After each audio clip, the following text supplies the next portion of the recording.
Richard. Good morning to you. My name is Nicolette. I am the creator for the podcast titled You're Worthless. Read that again. Juxtaposition of your very soul. First off, thank you very much for saying yes to be interviewed today. Ghostwriting, when I read your profile, ghostwriting is something very new to me. Like, I was that days, years old, that I come to know that there is such a thing as ghostwriting. So, before we dive into the depths of ghostwriting, allow me to introduce you to our listeners today so they can look forward to our conversation. Okie dokie. All right. So, hey, everybody, we have Richard Lowe here, who is a professional ghostwriter and author. His passion is to help businesses and individuals write books that showcase their expertise, build credibility, and tell their story. Richard has written and published 63 books on a variety of subjects, including 2 Kindle bestsellers, ghostwritten 48 plus books, and authored over 1,000 articles for blogs and social media. So for 33 years, Richard worked in the tech industry as VP twice and as a director of computer operations at Trader Joe's. He decided to strike out on his own, which was very scary, and became a professional writer. He left Trader Joe's, moved to Florida, and began his new career. His story is proof that people can change their careers to pursue their dreams and be successful outside the normal 9 to 5. On top of that, listeners today will get to learn how to get started on their book, what to do and what to avoid, how to get published, and ultimately how to sell copies of their book. So Richard, wow, interesting. Before we go straight into business, can you share with us what was it like growing up as Richard Lowe? Well, it was interesting. My first job, I worked in a liquor store in a tourist town in California, and I did. My boss was a German World War II Nazi submarine commander. Wow. So he came to America after the war, and he was, let's say, how shall we say, interesting to work for. Very disciplinary. You know, nobody but me ever lasted more than a month. I lasted 2 years, and I learned how to basically work hard and get things done. And then from there, I went into college. After college, well, in the middle of college, before the second year, I got an offer from a company to start as a VP of consulting because it was a startup. And I thought, college, making a lot of money. College, okay, go for the money. And Yeah, and the it's career always that I the liked, money first. and the career that I liked, and I wanted to move out from my parents, so that worked out really well. So I was there for 6 years. Then went to another company, same thing, 6 years, and then went to Trader Joe's and worked as the director of IT at Trader Joe's for 20 years. Actually, 20 years minus a month. So I almost met my 20-year anniversary. And it was an interesting life. Been married 12 and a half years. She passed away from smoking too much. Sorry Yeah. to hear that.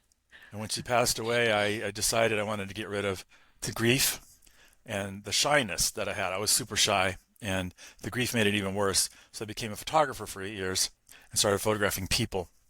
The interesting thing about photographing people is you kind of like have to talk to them. You have to meet them. So I use the camera Do you have as to a, get out there? you have to get out there. So I went to Renaissance fairs, dance shows, wrestling matches, all kinds of places. And I'd use the camera. I talked to the camera to talk to them. And like I was they hired me to be the photographer for the first world mermaid beauty pageant in Silverton, Las Vegas. There were 50 women dressed up as mermaids, a couple men dressed up as mermaids. Um, did When was that. this? That was in 2010, maybe. Oh, Yeah, okay. it was a while 14 ago. years ago. Yeah, and I was a photographer on several dance cruises. The only guy with 150 dancers, and lots of Renaissance fairs, lots of things. And then one day I said, okay, I've cured this. I never cured the introversion, but I cured the shyness. I'm not shy. Shy is difficulty talking to people. Introversion is, introverts take power from being alone. Extroverts take power from being with other people. You put me in a Right. party, I'm exhausted after half an hour. While an introvert's all happy. You put me at home like this, I could do it all day long. An extrovert is exhausted after half an hour. And that's the difference between Yes. the two. So I cured the introversion. And then about 20 years after I started Trader Joe's, I thought, you know what? I don't like working for corporate. I've got some money in the bank. I'm going to quit, move to Florida because it's as far away from California as I can get, and then start my own business. Messed around with a couple of different businesses till I wound up on ghostwriting. Loved it immediately. Just loved writing for people. So in 10 years, it's almost 10 years to the day now, like you said, I've written 63 books of my own, and I've ghostwritten. Now I just started my 51st book. So that's a lot of writing. Wow. So you said you've been doing this for 10 years. Yeah. Can you share with us, for those people that is listening to this episode today, they might never even come across ghostwriting. So what is ghostwriting and how does it work? Well, ghostwriting is where if you wanted to write a book, you would hire me and I would write the book for you, and then you would publish it under your name. My name would not be anywhere near it. So basically, as far as the publisher is concerned, it's your name. And when you look at books like Hillary Clinton's book or Obama's book or Arnold Schwarzenegger's book and so forth, they're probably ghostwritten. They probably didn't write it themselves. And when you think about it, they're not professional writers; they're celebrities. They don't have writing skills. Somebody's hungry. Yeah, I'm so sorry. Can you hear him? Oh yeah, it's okay. I got a cat too. um, he's just acting up like I don't know why. He was fine just now. Can you give me like 2 seconds? Take your time. Take your time. Okay. I assume you'll edit out this piece. Apologies for that. I assume you'll edit out this little piece before you go live. Yes, yes, I will. Yes, so ghostwriting. Yes. So my first ghostwritten book I wrote when I was 17, and it wasn't professional or anything. Everybody said my grandfather was weird. He was strange. Stay away from him. Stay away from him. He's a little snarly. He's not a nice guy to be around. I wanted to meet my grandfather, so I went and talked to him. Turns out that he was in World War II, captured on Corregidor by the Japanese, did the Bataan Death March, where 10,000 Wow. people were marched, something like 60 miles. Spent 4 years in a Yeah. Japanese POW camp. He was tortured. People around his friends were tortured and killed. And I thought, okay, if I'd been through all that, I'd be weird too. And we never became friends or anything, but at least I know who he was and what he did, and I was able to put that mystery to rest. And I learned a lot about things. I've been very interested in World War II since then. Um, his stuff was shocking. We never published it. It wasn't, it was a 17. It wasn't very good, but but his story was like, wow. It really brought to light what our veterans did in the wars and so forth. Question though, Richard, why would anybody hire a ghostwriter? Like, why? Okay, sorry. So why would one want to become a ghostwriter? Like, you could have put your name in front of all of the books. Well, first of all, writing or selling books is a whole different. Writing a book for me is pretty easy. Selling a book and getting people to buy it is an entirely different matter.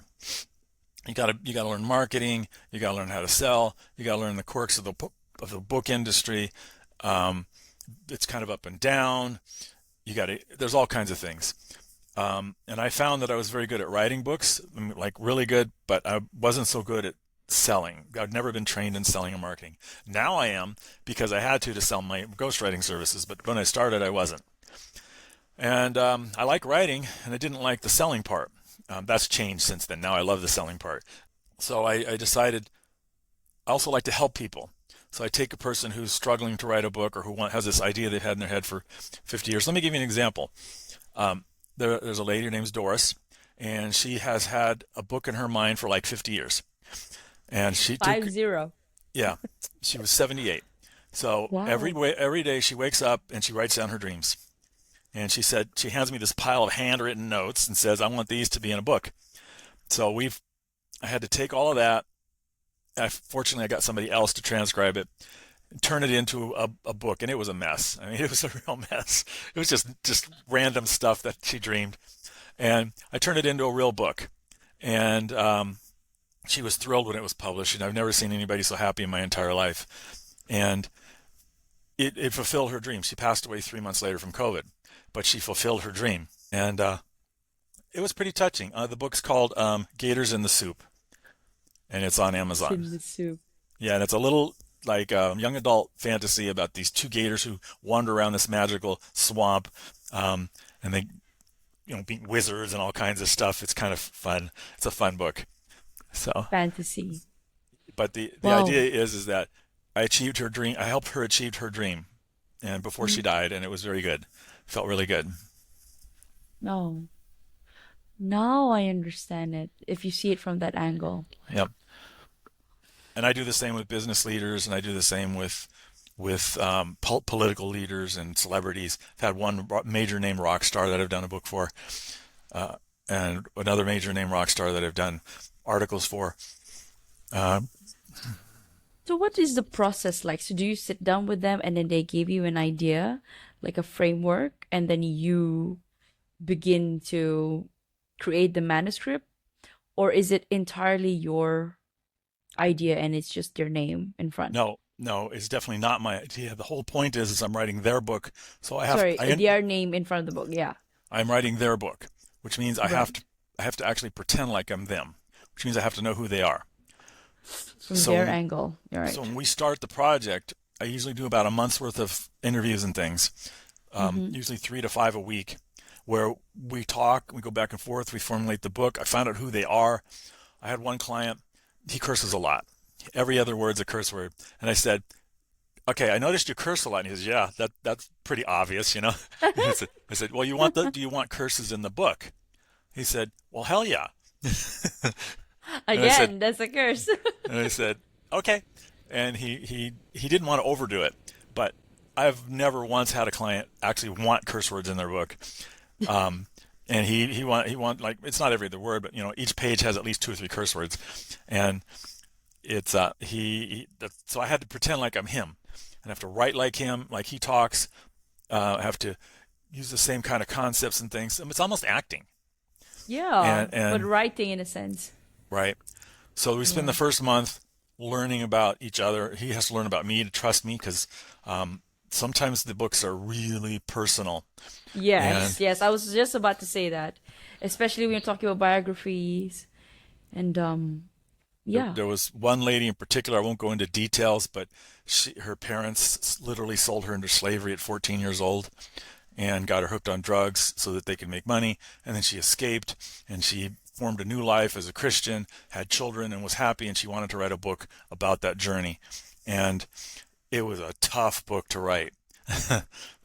She never finished it. She was too emotional. And finally, I said, "Look, I'm not a therapist. I don't know how to deal with this. You're going to need to see a therapist." She's like, "Yeah, I know." And so we stopped writing the book. It, Sometimes I have to pretend like I'm a amateur therapist, although I try not to go too far because that's not what I'm doing, and I'm not licensed for therapy, and I'm not trained in it. So it can get interesting. Usually my books are books, business related or technology related, but I've done a lot of other things: science fiction book, fantasy books, um, just about anything else you can name. There are some types of books I won't do. Books that promote illegal activities, I won't do. Revenge Right. memoirs, I won't do. That's where like somebody gets divorced and they want to get even with their spouse. Yeah. I don't do Yeah. those, and so forth. There's a few other subjects I won't touch, but Mm-mm. usually they don't want to pay my rates to write those kind of books anyway. So it's kind of a self-correcting problem. So you basically weed out all those things that the genres that you don't want to go into. Well, one of the reasons why I became a ghostwriter is because I get to choose my clients. I guess it Mm. picked up on that. Yeah, I picked up on, I don't know which one. Was it you or me? I don't know. But I became a ghostwriter because I get to pick my clients. In the corporate world, it can be a little toxic or a lot toxic, depending on where you're working. And sometimes at the beginning, I had toxic clients because I needed any client I could get. Mm. I don't tolerate it anymore.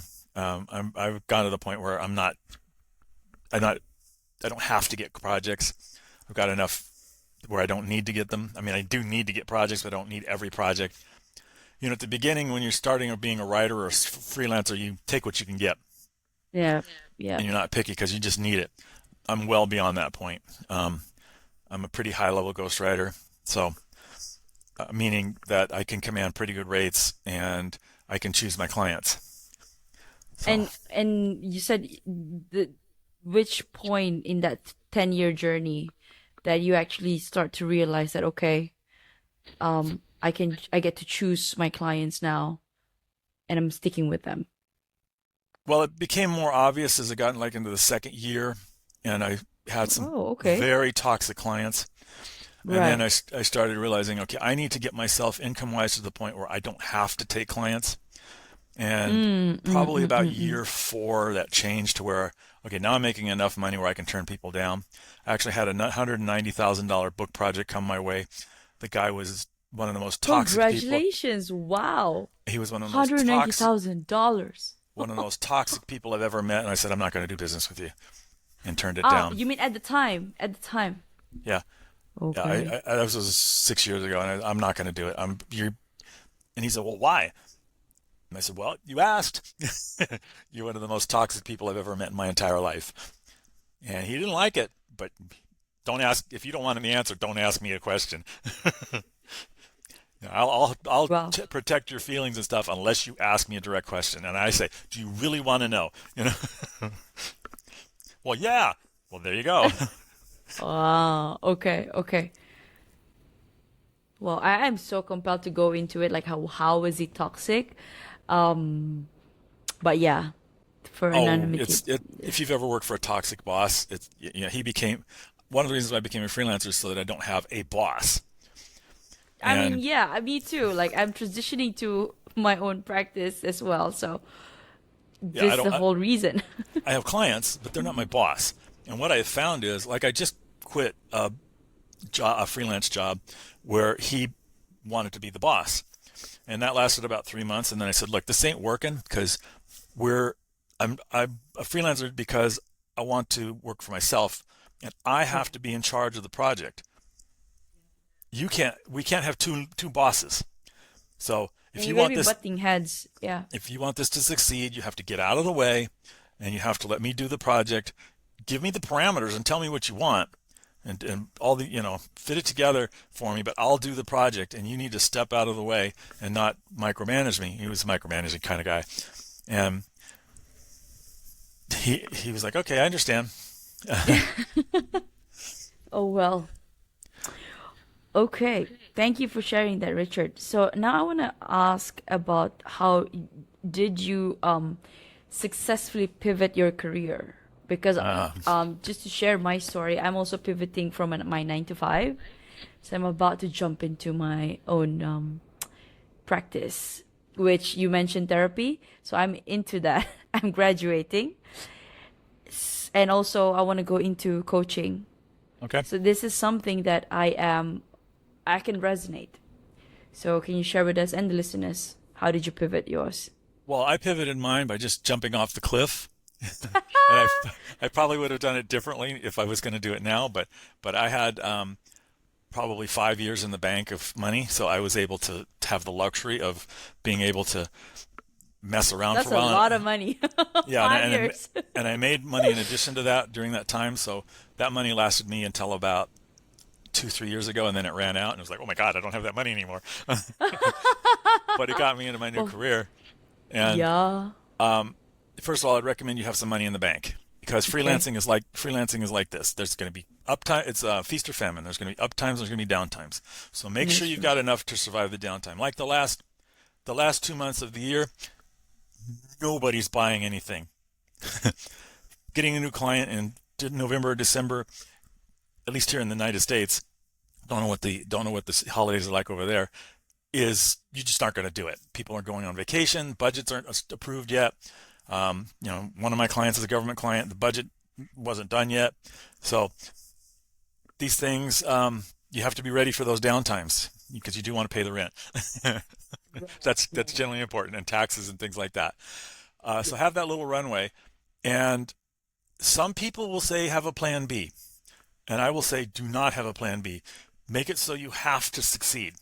Yes. If So you have a that plan both your B, feet are in the water. Yeah. if you have your plan B in the back of your head, you're like, oh, well, I can always go work at McDonald's or whatever your plan B is.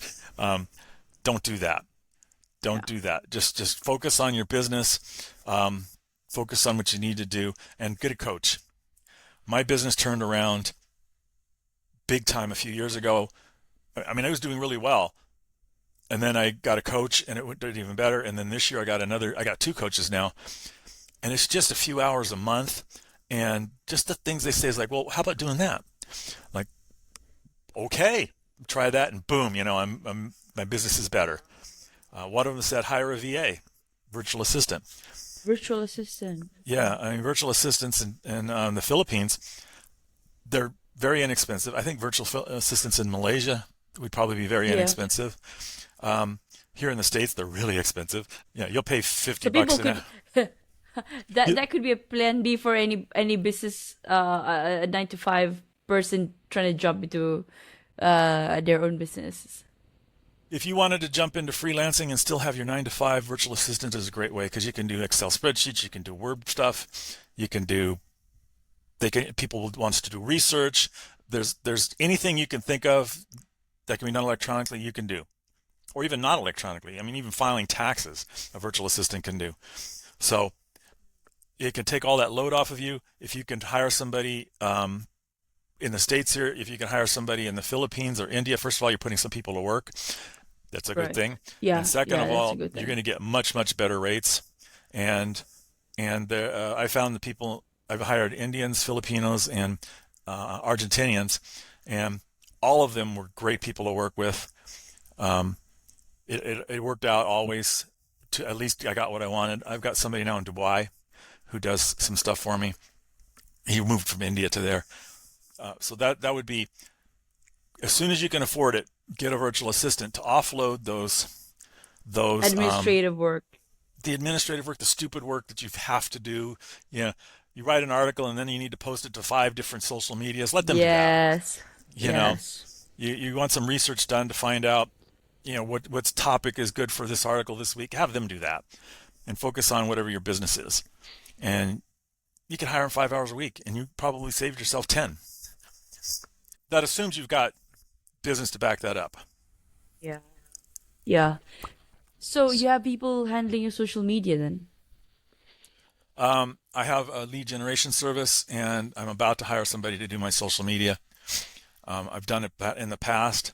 Didn't find somebody I liked yet, so I'm working on that. I'm going to have somebody do all my administrative tasks by June. Going to farm that out. Probably 10 hours a week, maybe as much as 20, because that frees me up to do writing. So when you look at it this way, you have to do your marketing. That's the other advice I would give. If you're going into freelance, learn marketing and Yeah. sales. If you Yeah. can't do marketing sales, you are not going to make it. That's Or true. you hire somebody to do it for you, which is going to be expensive. Learn marketing. Just learn it, learn it, learn it, because that's what you have to do. You have to market yourself. Get your LinkedIn profile looking good. Get your LinkedIn looking good. Get your Facebook looking good. I don't really use Twitter because it's become terrible. I don't use TikTok either because lots of reasons. Which, if you ask, I can go into, but you may not want me to go into that. Instagram, Instagram. YouTube, so forth. I don't use TikTok or Twitter, and I'd recommend nobody use them. Okay. Okay. Yeah, I mean, I just got a call, got off a call from a potential marketer for my podcasting and also the business that I'm about to launch. So she was like, "This is my first time hiring somebody like full-fledged to do it for me." So it is expensive, but I it's an investment, right? So I'm still Well, thinking about it. here in the United States, it's tax deductible as a business expense. I don't know what it is in Malaysia, but over here, Yeah, yeah, it's part of it is business. true. Yeah, You're paying for a business. The government wants to support businesses, so you can write it off dollar correct, for dollar. correct. So if I Dollar spend for a dollar, yeah. thousand dollars on social media marketing, I get to write off $1,000, and that comes off the tax. Yeah. No, it comes off the money It's that I make. deductible. It's deductible. Yeah. Yeah. And that's a big advantage, because it means you're here in the States.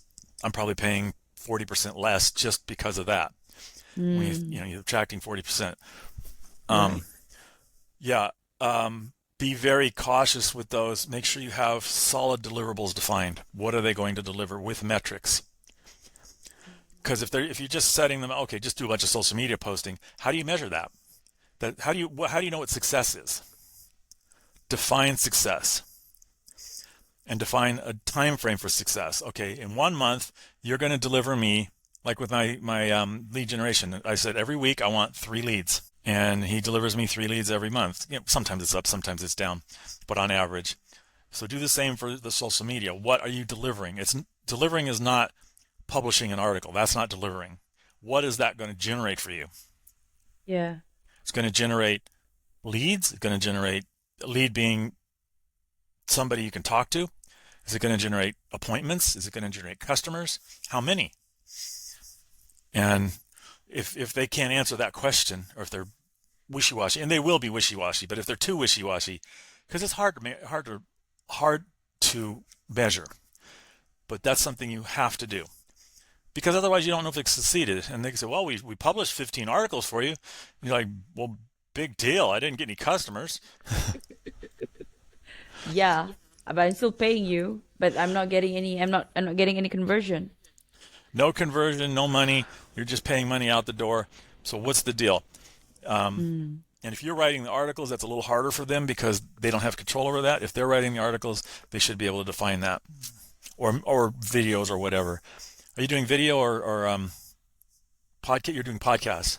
Yes. Are they video So podcasts? yes. This is going to be a video podcast. Okay, so you're going to be putting them on YouTube and Instagram and a few other places. TikTok, Spotify, Spotify's a good place. Apple Podcast is there too. I mean, it's automatic. Apple Podcast. I think Google has a version. There's tons of stuff to put it. Yeah. Yeah. Right now, I'm doing it all by myself. But now, if I'm gonna have this business, then there's a lot of, and I'm still transitioning out from my 9 to 5. So, well, yeah, you gotta hire a coach, a business coach. That third party, somebody looking at what you're doing, can change your entire viewpoint. If you need one, I've got one who I can recommend to you, or anybody who wants it. Yeah. Really good guy. That'd be great. In fact, Yeah. I'm meeting with him in half an hour. Awesome. So yeah, I think perhaps after the call you can drop me his contact. I will. Thank you. So, Richard, why writing a book is the best thing you can do for your career? Well, what a book does is it defines your credibility, it defines your story, it defines your expertise, puts it in writing in the way that you want to tell it, with the points that you want to talk about, so that then you can then use it to get speaking engagements, media notice, noticed by newspapers and news sites and things. Nobody reads newspapers anymore. News sites, you can tell back in those days. Venture cap, I've had 2 customers who got over $1 million each for venture capital because they wrote a book, because they used that as to show their expertise. You have to use, if you're going to write a book as a marketing tool, you have to use it as a marketing tool. Don't just write it and then it sits there. You have to use it. So you have to have a plan. What are you going to do with this book? And it's part of your marketing plan. It's not your marketing plan. It's part of it. And what are the other pieces that support it? Because you have to get that book out there. How are you going to do that? Same as your podcast. If you just did podcasts and didn't promote them, you might get 100 views. Big deal, Whoop-de-doo. You have to promote it. Yes. Same with the book. That's right. So you use your book to promote yourself, and you promote the book at the same time. And you can get on. You can even get on. Do just that. Yeah.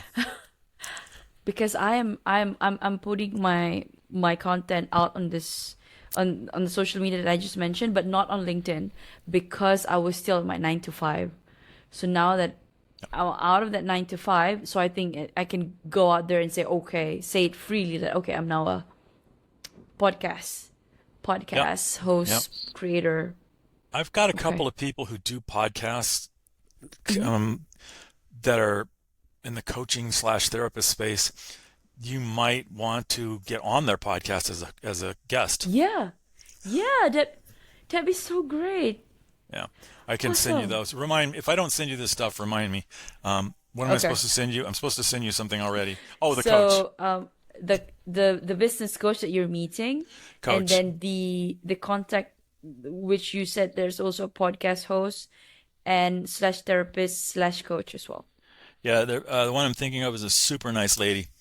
She interviewed me for one of her podcasts. She does guest stuff, and she's pretty Awesome. popular. Yeah, Where is she based? I think she's based in U.S. I know she's in the U.S. I'm not sure where. Okay, okay. It's, Because I'm supposed to go on one podcast. do all the guest podcasting you can. Yeah, In yeah. I fact, I think have a I link. would. I have a link for you for a company that will help you get on podcast as a guest. It's the one Thank I you. use, and I'm getting probably well, I think I got you through that. Actually, Ah, you know what I'm talking right, about? right, right. Yeah, yeah, Podmatch. yeah. Yeah, yeah. Yes, yes, yes, Okay, I don't need to yes, send you that link. yes. You're already on it. Okay, I am on Podmatch, but I'm just the host right now, so I'm not I'm not dual, yeah. I've been But I would getting be, yeah. I've been getting 3 guest spots a week. So Fantastic. and 3 good guest spots. Well, besides this one. No, I'm kidding. Ah! Just kidding. Just kidding. Gotta laugh. Gotta laugh at life, right? I love laughing. I think that's I the can tell. best I can medicine. tell. So, Richard, how do you land big writing clients? Marketing. Um, the first thing I do is lead generation. So I have a guy out there who uses Sales Navigator on LinkedIn. He's in Dubai, and he just uses Sales Navigator every single day to get those leads. And I wind up talking to generally about 2 to 3 a week. And I have to know my target audience exactly to do that, and I'm getting pretty good results on that. Generally, I'm able to turn a couple of those a month. Now, my clients are big ticket clients, so if I turn 3 every 6 months, I've made well over 6 figures just for 3. I'm talking to a big shot. Yay! Yeah, I charge about 60 to 100,000 for a book. Oh, wow, wow, wow. Yeah, Okay, wow. and I get it, Well, which still I'm like flabbergasted, but still it's great. I love that for you. Yeah. Wow, Richard. So I don't need that many projects. I aim for usually 4 or 5 a year, and And you're set. but you have to keep the marketing going, otherwise it turns to sag. And I found that out Yeah, the yeah. hard way, man. You let that marketing drop. It takes 6 months How, to get it back what up. happened? Yeah, what happened? Can you share? I got a Okay. really big project. It was my first 100,000 plus book. So he paid $100,000 for it. I thought I don't have to do anything for 6 months. So I just literally Yeah, wrote the yeah. book and let the marketing all just. It took me about 6 months to get the marketing back Oh because it my takes that long to goodness. build your audience, and it was gone. So you got to keep that going. It's one reason to hire a VA is they can help you with that, and it's one reason to have a coach because the coach can be an accountability coach, and the coach you talk Yeah. to maybe twice a month, and that coach will then say, "Have you done this?" Mm. And it's embarrassing to say, "No, I haven't." No, I haven't. Yeah, Yes. yeah, because I'm a lazy, stupid some bitch, whatever. Sorry. And I take pride in knowing that I can manage myself, but I know I need that accountability. Business coach can really help with that. And the guy I'm thinking of is not horribly expensive. So But for you, because you're earning 6 figures now. he's not expensive at all. I'm not going to name his rates. I don't do that, but you can Okay, talk to him. okay, sure, You sure. set up a Yeah, time. yeah, yeah. I'll take that I'll just tell separately him with there's him. this weird podcaster who wants to talk. Okay, Ah, her name of her podcast is "You Are Worthless." I mean, can you imagine? I mean yeah, that's why people do a double take on that. I did, and then I searched for it and I couldn't find it in my email, and you had changed it in the email to "You Are Worthy." Yes, it's your worthy. So that's what I said. It's a juxtaposition.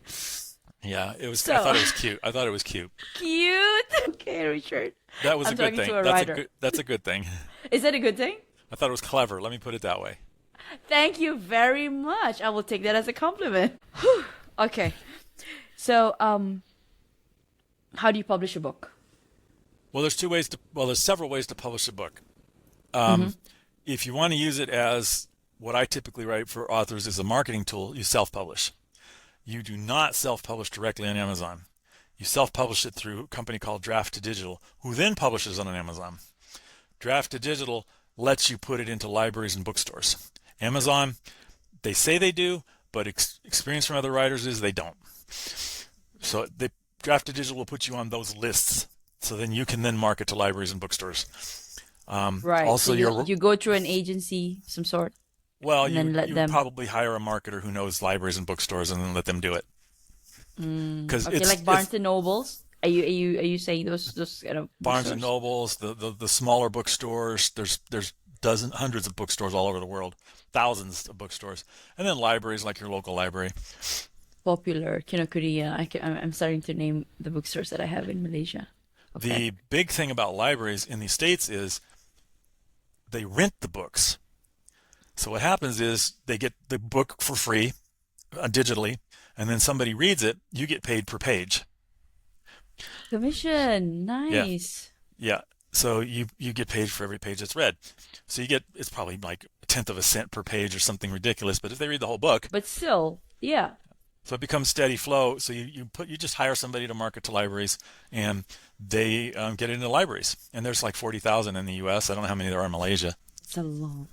Okay. Yeah, there are a lot in the U.S. Every city has basically a public library system here, and that's funded by the government. And people you do use them. So you publish, that's self-publishing. Then there's traditional publishing, which is through a big name publisher.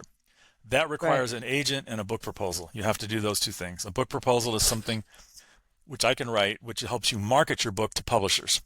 It's a book. So that's a Basically, different channel. it's Okay. basically a book to market a book. A book So to market a it's book. first couple chapters, a synopsis, who are you, those kind of things. How are you going to market this book for them? How are you going to help? All kinds of stuff. You're basically telling them, here's this book, here's why it's important, here's why people will buy it, here's who will buy it, and so forth. That's called a book proposal. You find an agent who then shops it around. And hopefully, and book proposals are Till not cheap. then, They are not so cheap. But then what's the they, entry point price like? 15 to 30,000 for a book proposal. Oh my God. Well, when you consider on the other end, if it's published traditionally, you probably can get a $15,000 to $30,000 advance, and then you're getting 6% royalties on top of that. So you're going to be making money, and then if that turns into 2 or 3 or 4 books, because if it sells, you're making more money and more money. So it's an investment. Right, right, But right. that book requires that you research the market, you know who you're marketing to. It requires a lot of work. A lot of work. So It's actually down from when you start writing the book and until it goes out to the reader. right. Right. Your book proposal will contain the first 2 to 3 chapters. So you write the first 2 to 3 chapters, and then a whole bunch of stuff about the book and who's going to buy it and stuff, and that becomes your book proposal. I have a question. So say like that lady that you stopped writing because she got too emotional. Like in that for that, did you at the time did you already like figure out how you want to market it? She was just going to self-publish the book, yeah, and that she would have had to market it too, so it probably wouldn't have worked. This was back in my early days. Now I would Mm-hmm. say you need to have. Well, part of my service now is I also do the marketing stuff. So Okay. I do LinkedIn post every week. I help you come up with a marketing plan. I don't do I don't execute the marketing plan. You hire a marketer for that, but I help you Right. come up with that so that Right. when you hit that part where the book's published, you're ready to go You and, hit the and you ground running. hit the ground running with a few thousand people who are going to buy it. Because you want your book to sell a few thousand copies in that first week, because Amazon looks at that first week to determine who's going to buy the book. So if the book say it's about coaching, and you put it on Amazon that first week, and the people who buy it are housewives, you're not going to sell many copies. Or it thinks, okay, housewives are going to buy this book, and if that's not your market, you may not sell very many books. So what you want to do is prime the pump, so to speak, by that's an colloquialism, which means, you know what it means. It's like, yeah. It's okay, Richard. I'm learning so much from you right now. Yeah, I just had this thing flash in my head. You're mansplaining, Richard. Knock it off. No judgment, Richard. Please carry on. No, it's fine. It just was a funny thought in my head. Mansplaining. Stop it. She's got it. And Yes. Anyway, where was I? Where was I? Your colloquialism. Oh, before that.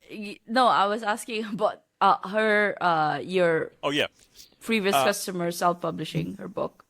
Yeah, now I would work with her on a marketing plan and come up with the marketing that she needed to sell that book. Who's going to buy it? Why would they buy it, etc. Probably turn it into a self-help book rather than a therapy book, self-therapy book. And it probably would have been easier to write and probably would have been mildly successful. Mildly successful. Yeah, there's about 20 billion self-help books out there, so she'd have to market the hell out of it. Oh, whew! It's a cutthroat world out there. I'm learning so much.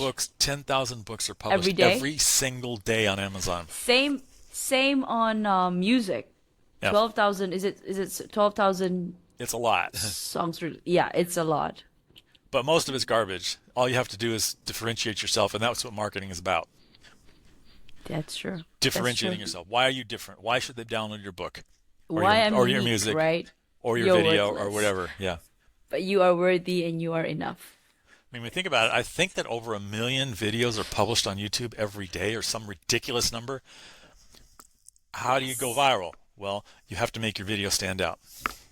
True, and also you got to take into account the algorithms, and every platform has different algorithms. Like, Could be as simple as having a famous rock star look at your video and show it, like it. I mean, it could be that simple, or it could be as complicated as could be. coming up with ads and stuff. It just depends.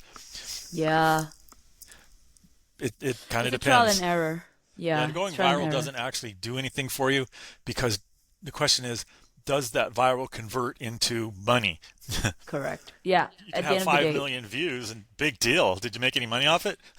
exactly. And if it's consistent, then good. Now, if you're And if it's making just a money off one-time off, yeah. if you're making money off views, that's one thing if you're monetized. But I bet you most people on that first video are not monetized yet. I have published 230 videos. Fine, okay, 39 episodes so far with some snippets in between, so that's 200 plus videos, and I'm on 29 subscribers. Yeah. Shorts are like the ones getting the traction, but the videos are like, yeah. So I have to really revisit that. You need to do influencer marketing. Find an influencer who will repost it. Find somebody like Rihanna or Taylor Swift. Richard, Become their friend. can't- Ask them I to can't post a even- video. Make a video about Taylor Swift. I mean, I don't know. A funny video. and get sued by her.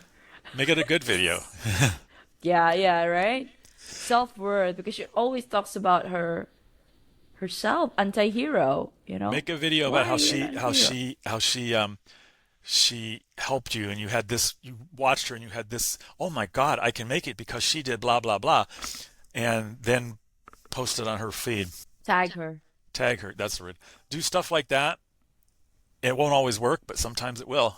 Ooh, thank you. And this is why I love talking to people. You just Yeah. given me an idea.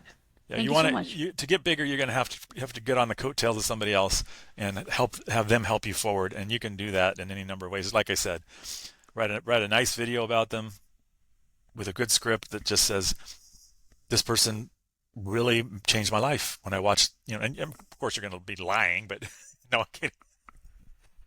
You're not going to be lying. Make it truthful. I watched Taylor Swift and she changed my life because I realized that anybody can make it, and I can make it. If she can make it, I can make it. And here's how she did this. And there you go.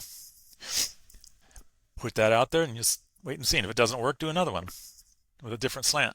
Okay. Try it. I will. What do you got I to will. lose? Yes. Nothing. But keep it nice, and they're not going to sue you. Yeah, okay. I'll keep that in mind. So what is... Yes, Richard, what is next for you? I want to, I'm enjoying the business, and I just want to keep it going for a few more years and see what happens, see how far I can take it. Want to do a celebrity. A celebrity that I'm really looking to do is Keanu Reeves. I'm trying to Yes. I'm trying to figure out how to get in front of him. Celebrities have all these walls around them. How do I get through the walls? But Keanu Reeves is somebody I definitely would like to do. I'd want to do Arnold Schwarzenegger, but he's already written his book. So, but Keanu Reeves is somebody. Keanu Reeves is a good one. Keanu Reeves would be good. There's a couple other celebrities. I'd love to do one of those people, more of the nice celebrities. Hugh Jackman is another one I'd love to do. Matthew McConaughey. McConaughey, maybe, yeah. Yeah. These in my mind seem to be the good actors, who aren't like. I Yeah. get you. Yeah. These would. I get what you mean. Good. Yeah. Yeah. And someday maybe even do a President of the United States memoir or something. I don't think small. Can I feature you? Are you viral in your social media? Can I just tag you? So this is how I exploded my marketing, my YouTube, my Feel whatever free. TikTok. Feel free to slice and dice this any way you want. I will repost Can I tag them. you? Yeah. Thank you so much. If we're not connected on LinkedIn, connect, and I think we are. I will. Yeah. I think we are already. Yeah. And I'm connected on Facebook. But I on will Facebook. double check and triple check it. Yeah, and friend me on Facebook. I've got 3,000 dancer followers on Facebook, and dancers and circus people and Renaissance people. I will. Yes. Okay, Richard. 4 more questions. What is your heart's greatest wish? Peace for mankind. Excuse me. Peace for humankind. Has anyone ever told you that you actually got a good sense of humor? I've actually thought about doing stand-up comedy, but You should. I was just about to say that. it would be funny. Or improv. Improv. That's what I mean. Yeah. I've done Toastmasters, but Toastmasters is a speaking groups here. There's one in every city. I know Toast. Oh, so improv and stand-up comedians are the same thing? No, right? No. Improv. Stand-up comedians probably have a fixed act. Improv is coming up. Why am I defending? I know you're a writer, and me getting defensive right now. No, they're different. Well, stand-up Okay, comedian thank you so much. stand-up comedian could be improv, but a stand-up comedian doesn't have to be improv. Be an improv, yeah. Okay. We got about 5 more minutes, and then I got to run. But okay, peace for mankind. So, okay, I'm gonna go straight to the last question. If you could create a quote right now for you to leave to the audience listening and the world as your legacy, what would it be? you can stop Keep doing writing. You can stop doing the 9 to 5. Just people put themselves in boxes, and if you're doing a 9 to 5, you're in a box. Don't step out of the box. Get rid of the box. Why are you in a box? Beautiful. The box is a prison. Just vaporize it. So get rid of the box, but stay in that 9 to 5 and just start doing other things. Is that what you mean? No, you're in a 9 to 5 because you're in a box. Right. So get rid of the box and look at the Which world is the and 9 see to 5. and then see if you need to be in a 9 to 5. Maybe you like that, maybe you don't. But you could probably do better with your life than being in a 9 to 5. I almost certainly. If you're comfortable being a 9 to 5, then more power to you. But I'll bet you that anybody can make their lives better if they take a look outside and go, you know what? I have always wanted to be a singer, dancer, writer, a podcaster, whatever, coach. And then start it as a second job while you're still working. And if you really like it, figure out how to make it happen. Why not? Why not? Yeah. Exactly. And if anybody's in your way, it's time to cut them off. It's time to get new friends or whatever. Yes. Oh, final thing is don't put up with anybody tearing you down. Thank you. Because we tear ourselves down enough in our own minds. Well, we don't need other people helping us. To do that, yeah. Yeah. Thank you so much. I will You're take welcome. that with me. Okay. So, Richard, it's been a pleasure and an honor to talk to you. Yep. I will be connecting with you on all of your social media, Please do. and I'll be riding on your popularity. I'm not that popular, but I do think you're feel being too free. humble. Feel free, and I'll send you anything that I can to help out. Yes, and the contact just now. That'd be so I got great. two things to send you. Yes. Yes. Okay, perfect. Okay. Thank you, Richard. You have Thanks. a fantastic day and You a too. great life ahead. Thank you. You too. Thank you. All right. No. I'm in Clearwater, Florida. Florida, right? I'm in Hmm. Kuala Lumpur, Malaysia. Okay. So nice to meet you. That's a long walk from me. Oh yeah, I think from LA it's about 8,000 miles away, but I'm not Yeah. too sure of Florida though. We're 3,500 miles closer Oh, via okay. via the over going over India, Right. going over the Going Pacific would over be towards Japan, right? Yeah. going toward Japan would be 3,500 miles longer. Right. Right. Yeah. Well, okay. Shall we start? Sure. Why not? All right. Whew. Okay.